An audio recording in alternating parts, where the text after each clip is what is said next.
question before the chair is that the amendment be agreed to, and I give the call to the member for Goldstein.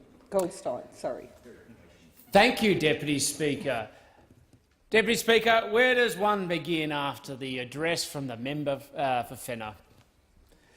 That random, long dissertation and rant that really had nothing of substance to it beyond the broad commentary and political narrative of an opposition that has never had any economic credibility,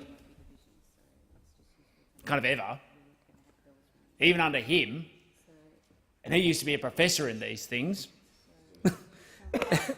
and seeking not even to remotely address the fundamental issue in the legislation, yet they've made an amendment to the bill, which I'm sure will be just another pointless exercise in trying to drag the members in this place into this parliament for the purpose of his own ego, to show to other members that he's capable of moving these things and he can sit in the chair and swivel around that one day he dreams he might sit in more permanently. But when it comes down to it, what this legislation is actually about is actually sort of quite constructive. It's actually just designed to try and help deal with things in the black economy. It's pretty straightforward. I mean, I don't even know why it's just not going through on the voices rather than the charade that's being put forward by the opposition. I mean, what we're trying to do is increase compliance with the law. And not just the practical application of law, but the spirit of the law, which is we actually don't think that people should be engaging in aspects of the black economy and deducting things unless it's necessary under Schedule 1 of the bill or appropriately under Schedule 1 of the bill, dealing with tax reportability, particularly around domestic freight in Schedule 2 of the bill, and of course the matter which I spoke about earlier in this morning related to the collection of tobacco excise. Because what we have in this country is thousands of law-abiding taxpayers and citizens. And every day they wake up, they brush their teeth, they go off to work, they're on PAYG system for the most part, they pay their tax, they're in small business, they make their reporting through their BAS and their annual returns and their company reports, and they carry the weight of this country. They're the ones who actually do the right thing. And they're the people we should be backing.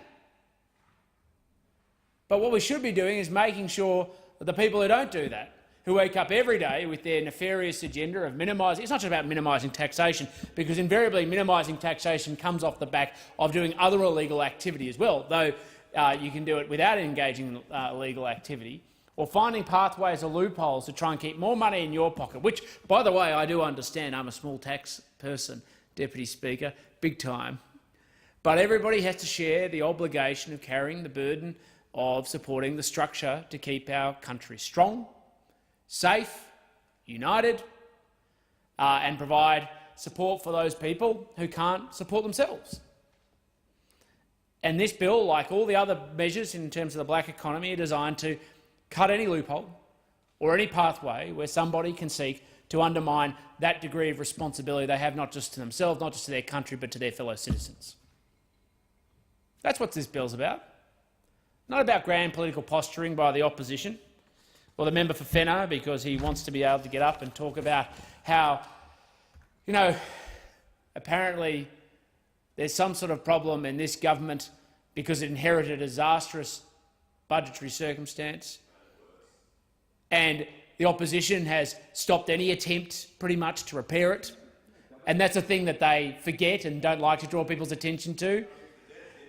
And every time we try and reduce spending or reduce the debt, they get in the way, but then they sit on the other side of this chamber and crow with their moral authority the farcical basis of any economic credibility that this opposition has, and they then use it to perpetuate the myths and the ideas that if they were to come to government after the next election, that somehow magically they go away with their habit of a lifetime since the foundation of the modern Labor Party, which is there is nothing they're ever afraid to spend money on, there is no set of fiscal rules they're not prepared to break, and no sense of responsibility to the Australian people that they're not prepared to trade off, and are suddenly going to become model citizens, model custodians of the Commonwealth, adhering to tight fiscal rules in the same way that they farcically deceived the Australian people when Kevin Rudd promised in 2007 on coming in the election lead up to it that he was an economic conservative, and only went on then to trash the inheritance that he got, trash it completely. One of the few countries in the entire world that had not just a budget surplus but cash in the bank. Got rid of all that.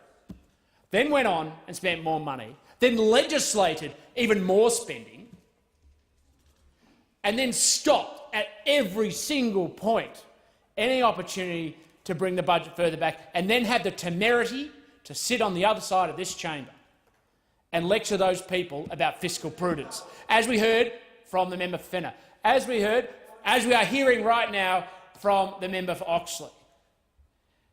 Deputy Speaker, I don't mind if you want to come into this place and continually vote for more and more spending and to stop every single effort for the government to show any sense of prudence for the Australian budget.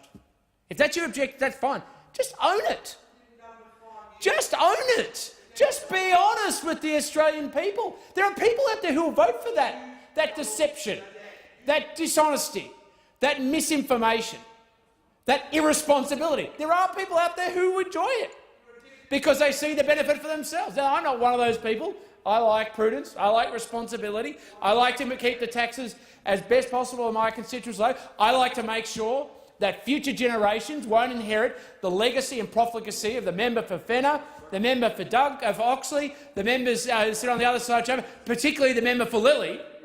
Some of us actually believe in this, and we're quite happy to stand up on it. The bit that's the exception is the absolute incompetence of the former government, and then to sit there and lecture us. This party on the other side, this opposition, at its heart, has no economic integrity, does not have an economically prudent bone in their body, in their infrastructure, in any part of their objective in seeking to govern this nation. They will always find an excuse. They will deceive the public before the election and find the excuse after. And the Australian people actually aren't that dumb. Nobody looks at the member for Oxley and goes, he's a very prudent man, you know. They're very prudent. He actually believes in fiscal discipline. There's been consistent themes in the narrative, except for the fact that he's always arguing why he should spend more money. They don't look at the member for Monaro either and say, you know what, at his heart, the integrity of his policy platform is prudence and responsibility and wanting to keep more money in their pocket. What they actually do is they look at them and go, no, it's more money, more over their hand, the big hand of government in their pocket. People see through it. So just own it. We're being responsible. We're taking the steps. We're taking the measures to improve the state of this budget and relieve the pressure that sits in on the burden that sits on the kitchen tables of this nation, where people in the end go and they get their pay slips at the end of the fortnight or the month. These days they're emailed. And what they see is a government that actually wants to reduce their tax burden and actually wants to reduce the liability and actually wants to say to the people who are doing the right thing, we're going to reward you, not to turn a blind eye to those doing the wrong thing, as has occurred sometimes in the past. That's kind of the foundation of what this bill's about and what this government's about backing those who have a go.